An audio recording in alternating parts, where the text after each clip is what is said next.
Chicken 65 dosa. Bandra नामक गांव में मुकेश नाम का एक व्यक्ति को धीरू और सुरेश नाम के दो लड़के थे। मुकेश डोसे का बिजनेस करके बहुत पैसे कमाया।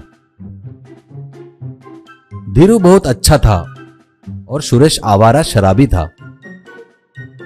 हमेशा मुकेश सुरेश को गाली देता था, फिर भी सुरेश सुधरता नहीं था, पैसे ऐसे ही बर्बाद करता था। एक दिन मुकेश अपने दोनों लड़कों को बुलाता है। मुकेश, सुनो, मैं अपनी जायदाद तुम दोनों को बांटने का सोच रहा हूँ। थोड़ा तुम दोनों के बारे में सोचा तो ऐसा लगा कि तुम दोनों में थोड़ा फर्क है। सुरेश, फर्क तो रहेगा ना पिताजी, जिसको जैसा रहना होगा वैसा रहेगा। ये सब बातें क्यों पिताजी, दोनों भी आपके लड़के हैं ना, दोनों को आधा आधा बांट दो। मुकेश, देखो बेटा, दोनों मेरे ही लड़के हैं, पर मेरा वारिस होना अलग है। वारिस यानी जायदाद बांटना नहीं होता, पिता का नाम रोशन करना होता है। इसलिए तुम दोनों में से जो भी खरा उतरेगा उसी को ही मेरी जायदाद में से 90% दूंगा। लेकिन उसके लिए तुम दोनों को 1 महीने के लिए डोसे का धंधा करना होगा और इसमें से कौन ज्यादा पैसा कमाएगा ये तुम लोग देख लो। ये सुनकर सुरेश मन ही मन, अरे बाप रे, सुबह उठना मुश्किल है तो क्या हो गया यार, मैं शाम को गाड़ी लगाऊंगा तो फुल शराबी लोग आएंगे और उनको कैसा भी डोसा बना कर दूंगा तो वो खा लेंगे और जितना बोलेंगे उतना पैसा भी देंगे। तब सुरेश पिताजी से, मैं शाम में होटल लगाऊंगा।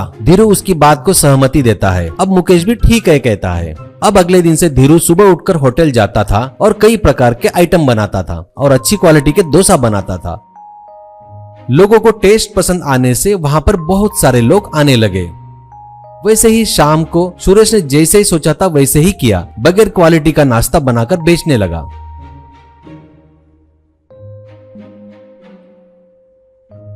ऐसे ही कुछ दिन बीत गए। एक दिन सुबह धीरू के होटल के आगे एक बुजुर्ग आदमी चिकन 65 बनाते रहता है। उसके पास एक भी लोग नहीं आते थे, फिर भी वो बना रहा था।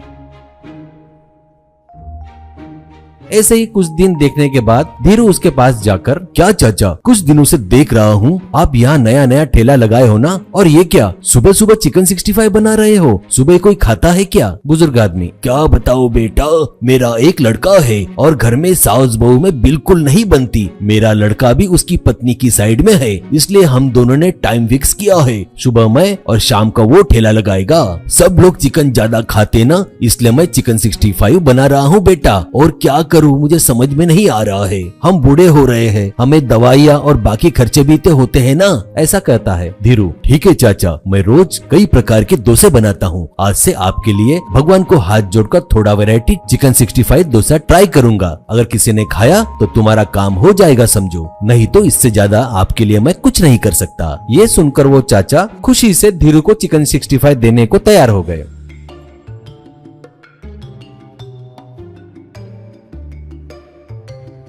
अगले दिन से ही धीरू चिकन 65 डोसे का बोर्ड लगा देता है।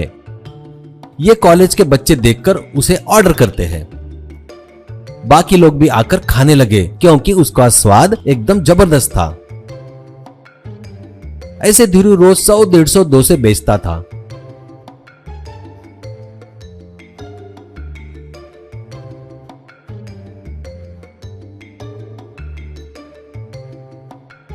और उसमें मिला सो पैसा उन चाचा को देता था। उससे वो चाचा धीरू को आशीर्वाद के साथ धन्यवाद भी देता है। एक दिन शाम को सुरेश होटल में रहता है, तब उसे धीरू सुबह चिकन 65 डोसा बनाकर बेच रहा है पता चलता है। इससे सुरेश आगे वाले चाचा के लड़के के पास जाता है और उसे मैदा ज्यादा चिकन कम वाला चिकन 65 चाहिए ऐसा बोलता है। चाचा का लड़का भी राजी हो जाता है। ऐसे वो दोनों क्वालिटी लेस चिकन 65 डोसा बेचने लगे। अब जो भी लोग वहां पे डोसा खाते उनके पेट में दर्द होना चालू हो गया। ऐसे ही 3 दिन बीत गए।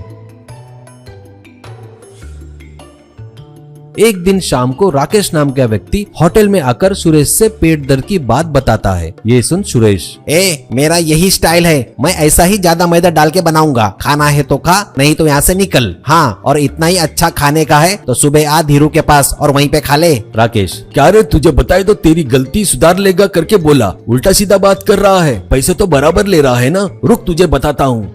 ऐसा कहकर सुरेश को बाहर खींचकर उसकी अच्छे से धुलाई करता है। ये देख वहां के खड़े लोग राकेश को रोकते हैं। सुरेश मार खाकर भी नहीं सुधरा, ऐसे ही हरकतें करके लोगों के हाथ मार खा रहा था।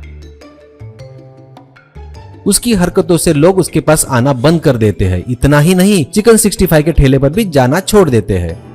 ये सब होने के बाद 1 महीने बाद मुकेश दोनों लड़कों को बुलाता है। मुकेश, देखो, धीरू ने उसे जो जवाबदारी दी गई उसे पूरा किया, साथ में एक बुजुर्ग का घर भी खुशियों से भर दिया। और सुरेश, तेरी हरकतों से तू बर्बाद हो गया, लेकिन उस लड़के की जिंदगी भी खराब कर दी। बाप की जायदाद बांटना यानी बाप के नाम को और इज्जत को बढ़ाना होता है, और तू मेरा नाम खराब कर दिया। सच में कभी शाम में नहीं बंद रहने वाला मेरा होटल तूने बंद करा दिया। तेरे जैसे आदमी अपने परिवार को भी रास्ते पर लाके रख देगा, ये मेरी गारंटी के साथ कहता हूँ। अगर तेरे पर विश्वास किया ना तो तेरी बीवी और बच्चों की जिंदगी खराब हो जाएगी। मैंने बोला वैसा ही कर रहा हूँ। धीरू को 90% और तुझे 10% दे रहा हूँ। उसे कैसे संभाल कर रखेगा तेरी मर्जी। वैसे मेरे मरने के बाद 40% धीरू तेरे बीवी और बच्चे के नाम करेगा। ये सुनकर सुरेश गुस्से से वहाँ से चला गया। ये सुन उसके बीवी बच्चे खुश होते हैं।